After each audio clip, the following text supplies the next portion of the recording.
Hi అండి అందరికీ. ఈరోజు మీకు మిరియాల చారుతో మేము ముందుకు వస్తున్నాను. మిరియాల చారుకు కావాల్సిన ఇంగ్రీడియంట్స్: చింతపండు, ఒక పెద్ద నిమ్మకాయ అంత చింతపండు ఒక 1 అవర్ ముందే నానబెట్టుకున్నాను, బాగా పెద్దగా అయింది. దీంతోపాటు దీనికి ఒక పౌడర్ చేసుకోవాలి. ఆ పౌడర్కి కావాల్సిన ఇంగ్రీడియంట్స్ ఏమంటే పప్పులు, ఒక టేబుల్ స్పూన్ 2 స్పూన్ల పప్పులు, 1 స్పూన్ మిరియాలు, 1 స్పూన్ జీలకర్ర, కరివేపాకు, 5-6 తెల్లవాయలు, బెల్లము, ఉప్పు. ఇవన్నీ గ్రైండ్ చేసుకోవాలి. లాస్ట్లో కొత్తిమీర, తర్వాత కొట్టిమిరపకాయలు, కరివేపాకు, తెల్లగడ్డలు, ఆవాలు, జీలకర్ర, పసుపు. ఇంకా ఈ పౌడర్ చేసుకుందాము. కరివేపాకు అన్నీ వేసేసుకుందాం. జీలకర్ర, మిరియాలు, పప్పులు, తెల్లగడ్డలు, బెల్లం. దీంతోపాటు ఉప్పు, దీంతోపాటు పసుపు కూడా వేసేద్దాం. చాలు. ఇవన్నీ గ్రైండ్ చేసుకుందాం ఒకసారి.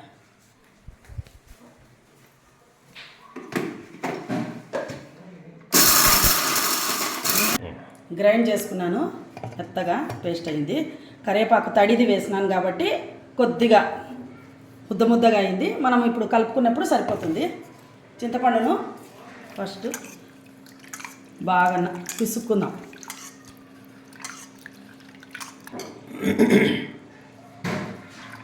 ఈ మిరియాల చారును దగ్గు జలుబు వచ్చినప్పుడు బాగా చేసుకొని 2-3 రోజులు లైన్గా చేసినామంటే దగ్గు జలుబు కూడా కొద్దిగా మేలవుతుంది. అన్నీ మనం ట్యాబ్లెట్స్తో పాటు ఇది కూడా వాడితే. మామూలుగా దగ్గు వస్తే పూర్వకాలంలో మిరియాలు, ఇప్పుడు కూడా చేస్తారు అందరూ, నైట్ టైమ్స్ మిరియాలు, పప్పులు, ఉప్పు గల్ల నమిలి పనుకో, తెల్లగడ్డ అది నమిలి పనుకో అని చెప్తారు. నీళ్ళు తాగకుండా, నమిలిన తర్వాత నీళ్ళు తాగకుండా అట్లే పడుకో అని చెప్తారు. ఆ విధంగా చేసే బదులు అట్లా చేయలేని వాళ్ళు పోనీ చేసినా కూడా ఇది రసం మధ్యాహ్నము రాత్రి ఈ మిరియాల చారుతో మనం భోజనం చేస్తే మనకు రసంతో భోజనం చేసినట్లు ఉంటుంది. తర్వాత మనకి జలుబు కూడా దగ్గు కూడా కొద్దిగా. ఆయుర్వేదంలో మిరియాలు, బెల్లము ఇవన్నీ ఔషధ గుణాలు ఉండే ఐటమ్స్ అన్నమాట.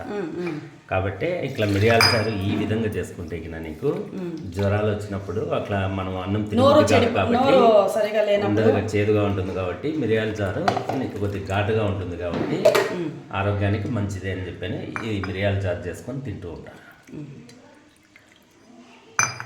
ఇప్పుడు మనం ముద్దగా ఉంది అనుకున్నాం కదా, ఇప్పుడు చూడు దీంట్లోకి వేసి నీళ్ళలో చేత్తోనే పిసకాలండి. పచ్చి పులుసు కానీ మిరియాల చారు కానీ చేత్తోనే నలపాల. ఎందుకు చేయి పెట్టినారే అనుకోవద్దండి. చేయి పెట్టి కలిపితేనే ఇది కరెక్ట్ కలుస్తుంది. టేస్ట్ కూడా పచ్చి పులుసు కూడా అంతే, చేత్తోనే వేయాలి ఖచ్చితంగా. అన్నీ కలిపేసినానండి. ఈ విధంగా అయింది. స్టవ్ మీద పెనం పెట్టుకున్నాను. మామూలుగా అయితే నేను గిన్నెలోనే చేస్తాను, చూపించడానికి వీలుగా ఉంటుందని పెనంలో చేస్తున్నాను. ఆయిల్ కొద్దిగా వేసుకున్నాను. రసం కదండి, ఎక్కువేం ఆయిల్ అవసరం లేదు, సరిపోతుంది.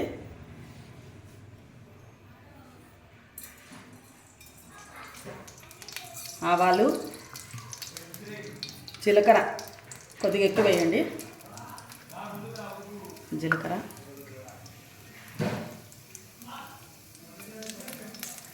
తెల్లగడ్డలు,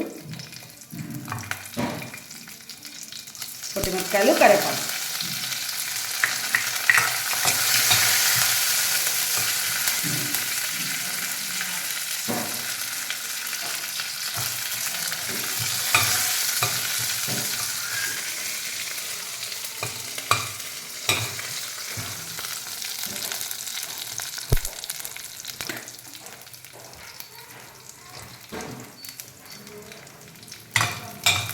తెల్లగడ్డలు వేగిపోయినాయి. వారంలో ఒకరోజు మిరియాల చారు చేసుకుంటే ఎప్పుడు టమోటా చారు, బేళ్ళ చారే కాకుండా ఇది బాగుంటుంది. ఈరోజు మా వారికి నిన్నటి నుంచి కొద్దిగా దగ్గు ఫీవర్ ఉంది, అందుకని ఈ మిరియాల చారు ట్రై చేస్తున్నాను. ఎలాగో చేస్తున్నాను కాబట్టి మీకు చూపిస్తున్నాను వ్యూవర్స్కి. అంతే అండి. తర్వాత వేగిన తర్వాత అంతా వేసుకోవడమే చారు దీంట్లోకి. దీంతోపాటు కొత్తిమీర పొంగు వస్తూనే ఆఫ్ చేయాలా, పైకి ఇట్లా బుజుగు వస్తూనే ఆఫ్ చేయాలా. పొంగు కింద పడిపోతే ఇంకా అది అంతగా టేస్ట్ ఉండదండి.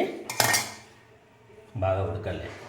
ఉడకాల, ఉడికిన తర్వాత ఉడకాల కాదు, కాగాల. చారును ఉడకాలన్నారు, చారును కాగాల అంటారు. మా అత్తమ్మ అయితే అది పొంగు, మేము ఎక్కడన్నా ఉండి పొంగు పడిపోతే ఇంకా అయిపోయింది చారు, ఇంకా టేస్ట్ లేదు, చారు అయిపోయింది టేస్ట్ లేదు అంటుంది.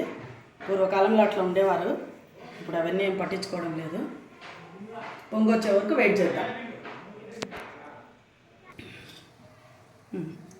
అంతా ఇట్లా బుజుగు వచ్చేసింది చూడండి, అంటే బాగా కాగినట్లు అర్థము. ఇంక ఇది ఉడకనవసరం లేదు, ఇట్లా అంతా వచ్చేస్తే చాలు. స్టవ్ బంద్ చేసుకొని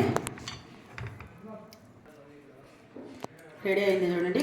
కొత్తిమీర వేసుకున్నాం కదా అప్పుడే, చూడు నీళ్ళగా లేదు, మరి నీళ్ళు ఉంటుంది కొంతమంది చేస్తే, అట్లా నీళ్ళగా లేదు, చిక్కగా లేదు, కరెక్ట్ ఉంది. ఈ విధంగా చేసుకోండి. నచ్చితే ఈ మిరియాల చారును నచ్చితే చేసుకొని తిని, దగ్గు జలుబు ఉన్నప్పుడు, బాగా జ్వరం ఉన్నప్పుడు బాగా గుర్తుపెట్టుకొని మరీ చేసుకోండి. మిరియాల చారు ఎలా చేసుకోవాలో చాలామందికి తెలియదు, దానికే తెలియని వాళ్ళ కోసం చెప్తున్నాను, తెలిసిన వాళ్ళ కోసం కాదు. అందరు ఎక్కువ టమోటా చారే చేసుకుంటాము. ఈ విధంగా చేసుకొని ట్రై చేసి బాగుంటే మాకు కామెంట్ చేయండి.